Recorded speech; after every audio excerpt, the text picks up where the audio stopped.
Don't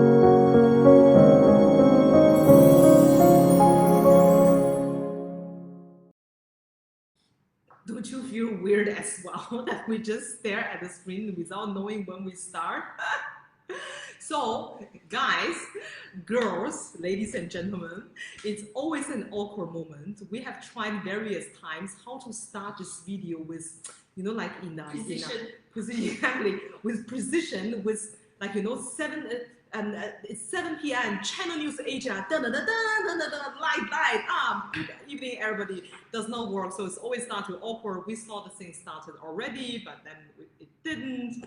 And then the countdown's already going from 30, 29, 28, and then suddenly start with 3, 2, 1. So I think we are getting not better but worse. But also there's better. We know what's going on. We're adjusting. There are so many things to adjust in Facebook, and I can see there's one already watching us. I very appreciate that. Say hi. Say hi. And so again, so we are ZaZaZu. Thank you so much for being with us. This is our third passion dialogue, number 3. For everyone who's joining us newly, what is ZaZaZu? ZaZaZu is a discrete e-commerce ecosystem founded by Cassandra and me to guide women to explore, experiment, and enhance your sexual journey through 3 major pillars: education, consultation, and curation of products based on your individual needs. So we aim to normalize sexual wellness for every woman in daily life, like your sister, like us, like your mom, like your daughter in the future, and really empower women to own their pleasure, own our pleasure, and we want to create a safe space, the topic of today, for everyone, for women to exchange, learn, and explore 360 around sexuality and intimacy. Because this is such a stigmatized topic and such a challenging topic that people, it's rather of a don't ask, don't tell, then even I understood from many of our viewer from the previous dialogues, people are saying, I can't even open up to my to my closest girlfriend. Yeah. Even that, BFFs. because of BFFs, and they're even saying, oh, that's weird, because I'm too scared for them to say it's weird or whatever my concerns. To discuss this topic in the first place. Exactly. And then we got, thank you so much for your feedbacks, many ladies and some guys as well. So boyfriends of the ladies reach out to us and saying, what's great about you is you guys are so relatable, and it's become a safe space for us to discuss. We feel comfortable because you guys are so normal, not so ordinary, does not know how Facebook things work properly. So you are so humane that it makes us so approachable. It makes us easy to talk to you. We know Cass is a great gamer, Jingjin is a petrol head, and so yeah. So we because the things we are doing, we got actually many great feedbacks how important for them the safe space aspect is. Therefore, we want to talk a little bit about what's the definition of safe space and why safe space is important. I'll start with actually someone shared a great story with us. Very much appreciate that. It's really very intimate, and then she allowed us to share as well.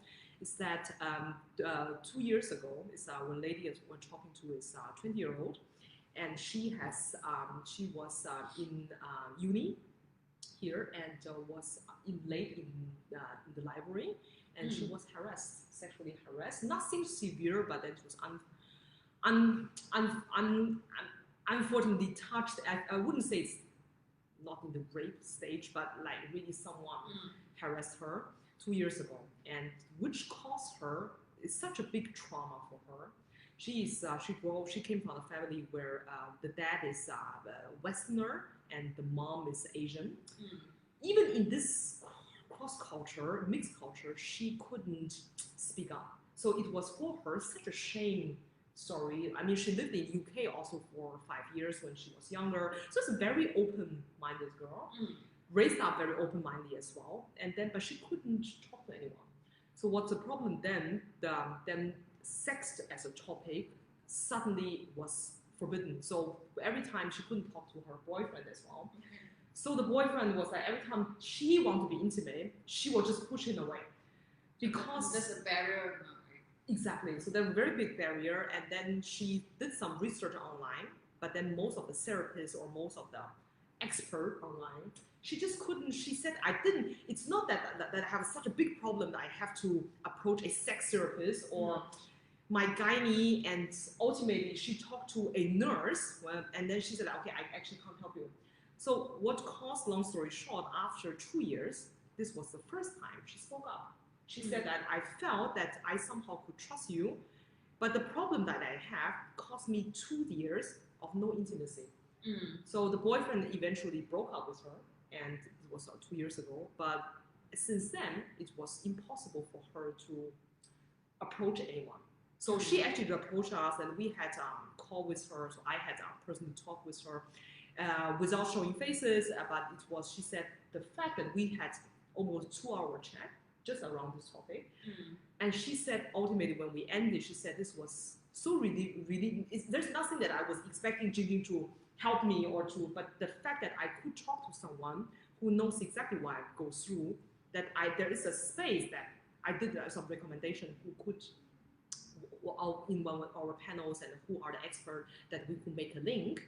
And I don't know, I hope that she will approach them, but it's apparently such a difficult topic for her that she said at the end, it's after 2 years, it was such a relieving process to talk to someone. Therefore, I thought that it would be worthy to share. So if you have any concerns, and then you couldn't, the problem, the wording she was using, that the topic was so, it's not too, if I were to talk to someone, she actually started to talk to one of her friends, and she's like, yeah, somebody touched you, right? So yeah, what's the big deal now? So it was not understand, for her was a very, very big deal. The problem is that very often our society, we're so busy, very often we do not listen. We hear what people are saying, but we actually don't listen. And actually, that friend, perhaps, just my guess, is that some things, when you don't experience it yourself, it will appear as a very small deal when it's being spoken and discussed. But when it actually happened, it's a big deal, right? I mean, in a very non-sexual way. Let's say I say, this thing not spicy. Don't worry, right? Until you actually eat it, right? Nobody can tell you, okay, whether it's spicy for you or not, because it's you. Everybody have different standards and different barriers and different limits and boundaries. So what's okay for me may not be okay for you. So the person who said big deal, the person is just saying it without consideration of the other person's boundaries. So, and there's no right or wrong here, but we're saying that I think as a space for people to explore, we want to create a very understanding space whereby people can actually be willing to talk about their boundaries and what was hitting the boundaries that made them so upset. And really, it's just a matter of just relieving yourself in that sense, right? In Chinese, we call it 放下心头大石. So we put literally the stone, the heavy mountain on your shoulder, and you put it down. And then, and I think, going back to your point, the no judgment thing. That is, I mean, this is a very extreme case, but we also have cases, girls coming to us and saying, I'm obsessed with sex. I actually don't have a partner. I'm living with my parents in the HDB. The places are very narrow, but I have a high inner need, high drive, sex drive. I cannot articulate. I try to talk to my mom, who's Chinese, and feel like, it's like, oh my God, what's wrong with you, girl? You know, 尖点一点, exactly, the exact word. I was like, okay, what was the Chinese word she used? Yeah. So, but then if you can't talk, okay, based on our survey, the least person you want to talk is actually your parents. Yeah, indeed, it's this wide survey. With 1,000 women, and the least person you want to talk about any sexual related topics is your parents. In a way, it's a little bit sad, but I'm saying, please don't. So, but then it's I think no judgment, because each of us is so different. We are unique as a fingerprint. Although we very often try to say, okay, these are, because we are trying to building communities. We try to link also people with similar experiences to let them talk to each other. Because, for example, this lady who shared with us that she has a very high sex drive. She does not know whether it is normal or not. Mm. She actually asked her gynae, and her gynae didn't actually give her any recommendations saying, okay, some are like that, some are like this, but then it does not solve her problem. And then so we created a group actually for women. We actually made a survey saying, okay, these are the things that I feel, how often I dream about sex, for example, how often I think about it, that. And then we clustered actually different kind of persona. And these one are like the high busy and high drive women. And then the fact is that we actually found another lady, 10 years older. She is married now in the meanwhile, and she shared with this. We grouped them as a couple, as an intimate talk. This is just an MVP at this stage, so it's not live yet. So we asked them whether they want to try it out as an MVP. So they spoke with each other, and then the feedback, the younger one was saying, "Oh my God, someone I thought this was not normal, but this lady is now in her 30s. 10 years ago, she had exactly the same. So she actually went out, and then there are some platforms to have sex with random men. It was a very bad example because at that time, in her education, the older lady said that touching yourself is forbidden. Because in Chinese culture, we call that 手淫. It's a very, very negative word. So if it's better to have sex with another person rather than masturbation, actually. Self-love, we say. Really? Yeah. Because if you 手淫, I grew up in China, we have this kind of propaganda as that. I don't even remember the proper word, but you shouldn't touch yourself. This is, it's like because 计划生育, so you plan kids, so don't touch yourself. You're only supposed to please yourself, men or women, with your partner. This is a way to encourage marriage, encourage bonding. Okay. Yeah, things like that. Okay. So she said that I thought that was unnormal. Something was wrong with me. So she started to actually look for other medicines to lower to suppress the libido. I mean, that's like just wow, crazy. And so we partnered them, and they actually decided to meet here in Tirun Baru Coffee. And then she actually told me that this was quite a great. I mean something that's so maybe so humane, that something that's so in our society. When Cass and I started this business, many people are saying, it's such a normal thing. I mean, and it's such a stigmatized space. Why do you? Who is going to join you? Who is going to be your customer? Who are going to be your advocates? I mean, with such a little thing, with such an insignificant attributes, we actually connect people that share their experiences, and what we reach at the end, not only the safe space and no judgment. Because this lady is actually a very successful accountant in a bank, and because the younger generation often think, okay, because I'm so eager to have sex, or I have a high sex drive or low sex drive, something wrong is wrong with me. Because you are in your revolution, rebel phase, and you think, okay, nothing, there's, I can make nothing out of me because, I have certain flaw, which is actually just not. Just because the medium, the Gauss curve, saying that normal people think averagely 10 times about sex, which is way more, by the way. If you think 10 times about sex is just wrong. Actually, the average is about 50 times. So it's more than normal. Just because you are on the higher side or on the lower side does not mean you are something wrong with you. I think, again, this is personal boundaries, right? Everybody's physical body is different. It doesn't mean that if you have if you think about sex less than 50 times per day, there's anything wrong with you either. No. That message as well. Just want to be clear on that. No judgment, right? At the end of the day, it's what suits you and what pleases you, right? And it's interesting that when you talk about the idea of who would you, the question that we actually ask, who would you want to talk to about sex in the any sexual related topics? The least chance of you talking to with regards to sex is actually parents. Like many of the answers, right, are actually very similar. Parents, because it's just weird. Right? Very short answer, but I think you'll understand what it means, right?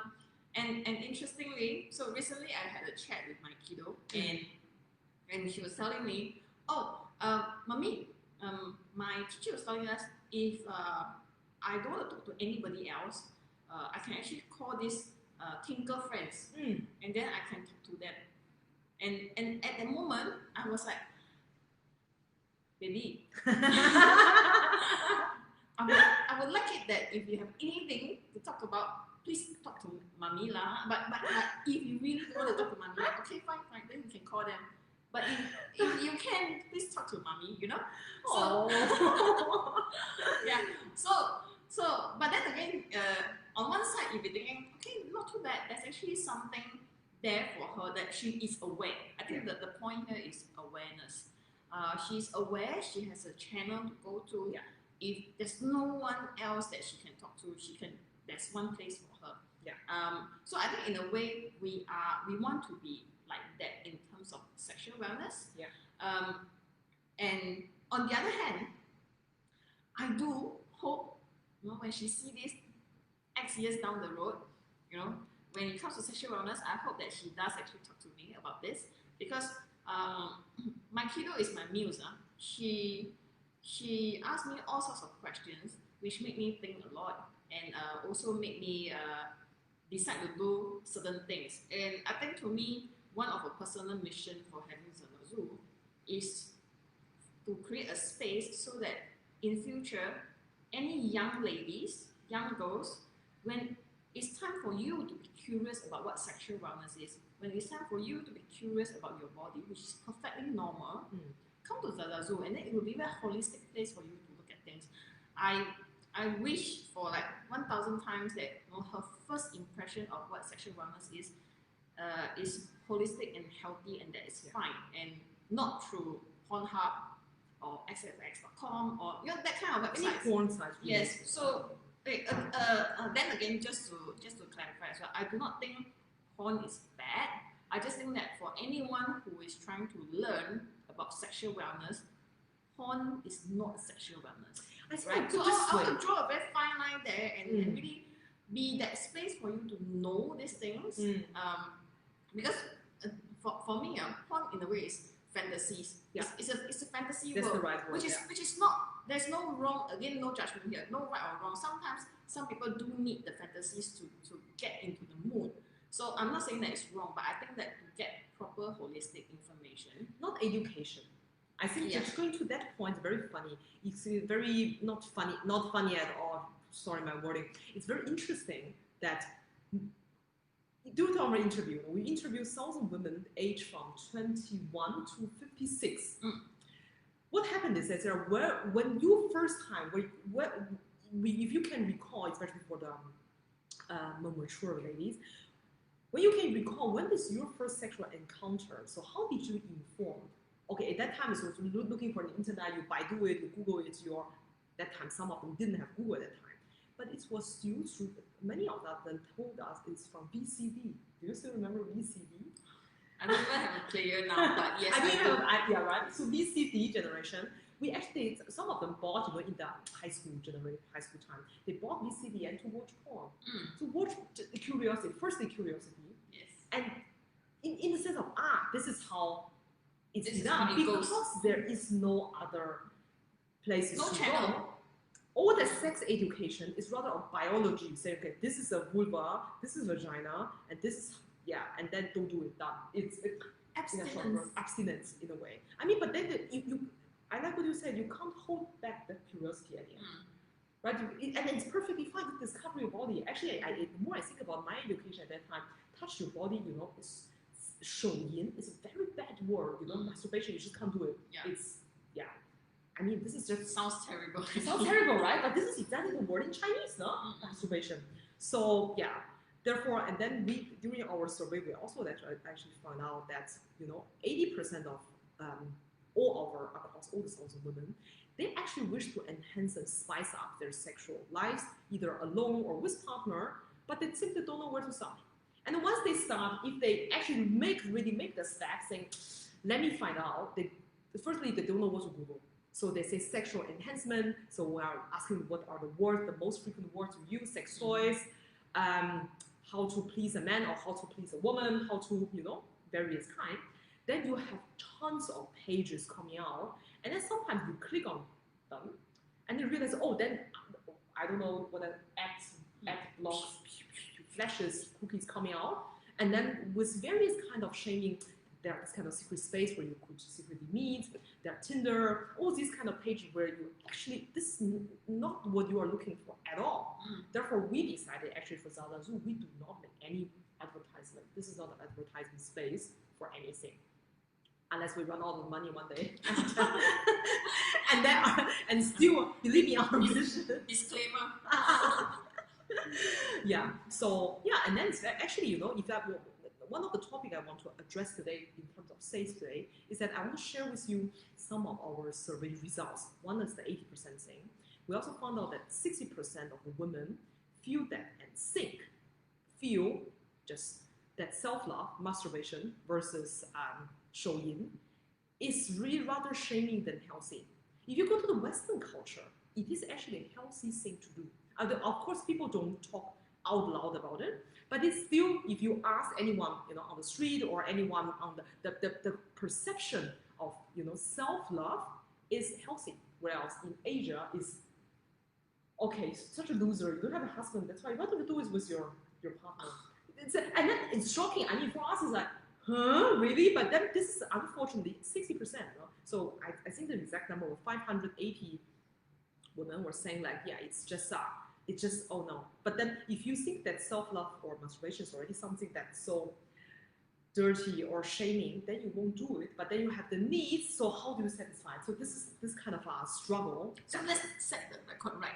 It's okay. It's okay. And then especially, yeah, exactly. So what I want to share with you that, and then 40% of women, and like this lady who shared with us, they have experienced sexual harassment with which massively negatively impacted on their sexual behavior in the past. And more importantly, majority of them wish that they would have talked to someone back then. Whether they could or not is another question, but at the end, there was no space to talk about it. And then this is why ZaZaZu, again, that we are still building the MVP, the safe space that anybody, no judgment, no shame, no blushing, either way, whether you are in sexual media, we have also people, what is called this word? Polygamy. I'm very bad in that word. Polyamorous or yeah. polygamy or polygamy. So she actually told us that she has multiple partners, and then the reason that she approached us is rather to understand small things like lubricants. That she didn't know that lubricants is the water-based silicone paste and so on, and she actually used something once. Apparently, I think in my how I explain, I think it's the right way. Is she actually used a silicone-based lubricant on a silicone toy. And then, but she didn't understand at that time. But then the toy actually got the surface was wrong. It will corrode. Exactly. And then she actually made a claim to the manufacturer saying, "What the hell, you know? What is doing?" And then manufacturer, "Oh, sorry." So I manufacturer, I sent her a new one. Oh, seriously? Without saying that, okay, what did you wash it differently or nothing? So send a new one. But then I think it happened to be the lube was empty but then never occurred again. But ultimately, because lack of knowledge, no? Because then I was like, okay, it's the silicone lube. And then she heard something, and then she Googled a little bit, and she found out something. But again, the internet, the message are just, so many. Yeah. So we actually just uploaded a very short video to give you an intro about different types of lube. So check that out if you are curious what we are talking about. I just want to give a shout out, thanks to Irene for showing up, and Cheryl, yes, I know you are here. Thank you. Thank you so much for, saying that your safe space is with me. Thank you so much. But yeah, I mean, Asian values indeed, but that's why, we are the younger generation, but you're younger than me, yeah? So actually, you can pass the baton around, yeah? And then really just, I think Asian values are fantastic, okay? Again, fantastic. I really love Asian values in a way. The other day, we were just talking about the point about sato, hanxu. Right? I still haven't found a good word in English. Now, so if you know, if you speak Chinese. Let's go with Cheryl first. Okay, yeah. But so Cheryl, just shout out to you. Yes, get your friends in. We talk together. I will talk to you, and then I'll talk to everyone as well. Okay, so come on in. So sometimes my eyes are looking down because the comments are right below. So yeah, but I'm actually looking at you guys. So okay, so Cheryl, get your friends in now. Yeah, and then I will attend your event as well. Okay, so yes, 含蓄. So if you know, we haven't found out a good word in English describe 含蓄 except subtle. I mean, Chinese culture, as Cass said, is very rich, especially the language is very subtle, very rich and very, I think, beautiful.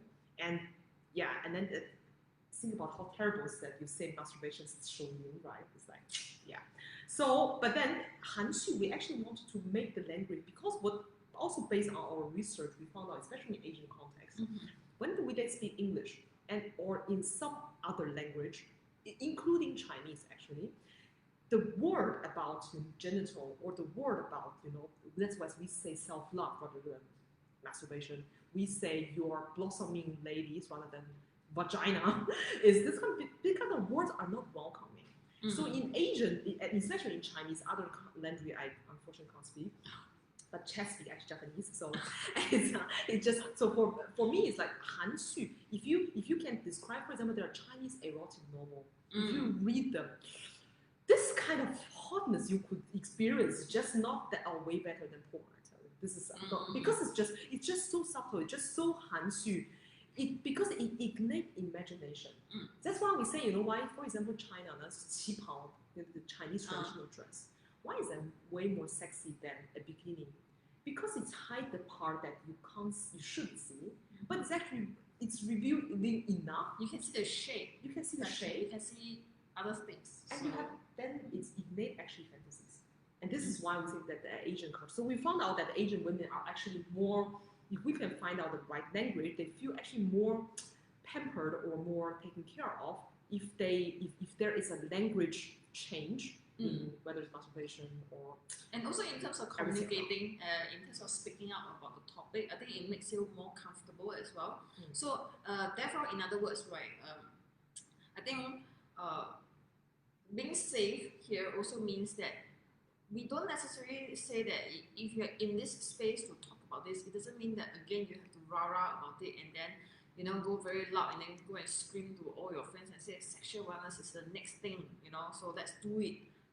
No, again, it's really about you and how you understand it. And then if there's a language, the choice of words that you choose is comfortable to you to use, right? By all means, if you feel like avoiding the word vagina is easier for you to talk about the topic of self-love, then fine, then let's just use self-love, right? There's no need to say that, no, you must face the facts, vagina is vagina, so let's talk about vagina. But again, if you choose to talk about vagina, it's also fine. So really, it's your persona, right? You are comfortable talking about the word vagina, then say it. If you're not, and you want to refer it to something else, that peach, that cherry, whichever, but you are comfortable, and then just use whatever language is comfortable to you. Exactly. So I think the idea of safe, that's what we meant. You don't have to be like everyone. Just because this person is loud doesn't mean that you have to be loud as well. So vice versa. Just because society is somehow saying, like giving the message, this is dirty, this is nothing you should do, and then at the end, let's be frank. Now, if you go, there are underground societies, whether it's swinger club, whether it's Tinder, but then Tinder in a more sexual related way. There are so many this kind of pages. Just because society just say this is nothing that you discuss openly about, does not mean that people. The more you actually oppress it, the more it is actually active. Therefore, the safe space for us, I think this is which also bring us together, is that we create a space where there's no judgment. You can be who you are. You can be loud. You can be quiet. You can be incognito. Lesbian. You can be gay. You can be anything. Straight, straight, lesbian, whatever. And then it's your choice, right? With our community, you will always find someone like-minded, and even that person again is as unique as a fingerprint. So we are almost there. It's so funny when we started to talk about, we said, okay, safe space. Okay, how long can we talk about safe space? Because come on, look at the feedback we got. You were worried about we don't have enough stuff to talk. I still have a lot of things I haven't said yet. So, but just the last thing. Now normally we are very subtle, but we decided to support one great course. This is from the company called Luna. So they have started a vagina dialogue. going across the whole August, starting from 1st August until the last day. They are covering 4 different topics, and then I'm going to speak on the 12th of August from 6:30 to 7:30 p.m. about owning your orgasm with also the Cecile from Smile Maker and other people in this space. And we want to show you what's the psychology of sexual empowerment. And yeah, I wish we could see you there. Sign up. We will share the link later after our live event. And yeah, and then we hope to see you next week, same time. Before we do that, though, we actually have created a Facebook group. How can I forget that? Which is simply called Safe Space. Ta-da! Right? So, I would say, again, why do we create a group and not just discuss it on the page? I think page is very public. Sometimes if you want to ask a question, it's probably not the easiest place to ask questions. So sometimes we have private messages sending to us. But occasionally, we also realize that actually some people don't mind being in a closed group to be discussing some of this, because sometimes you really want opinions, right? Yeah, not just from the founders ourselves, but you want a discussion, but within a nice closed space. So we actually created a private Facebook group whereby you can come in to chat. We will again also share this link as well afterwards, but it's already created. So if you're already interested, and I haven't shared the link yet, drop me a PM, I'll send it to, and I'll invite you over. But yes, join us to discuss about sexual wellness in our Facebook group, Safe Space. Exactly. And then just one last thing from my side. If you think that, because people we have received, now it's only the 3rd dialogue, we have received so many PMs. The funny part is, funny part, people PM us because they think this is something very unique they have, which is not. Most of the questions, the concern they have, we reach actually redundantly. People are sharing the exact same concern that, is it normal? What do you think that my husband would say if I would do this? And then do you think that this toy is good? Things like that. People share exactly the same thing. You are not alone. As unique as we all are, you are still not alone. All right, ladies and gentlemen, thank you so much for being with us, and thank you so much for supporting us, and we will see you next time. Bye.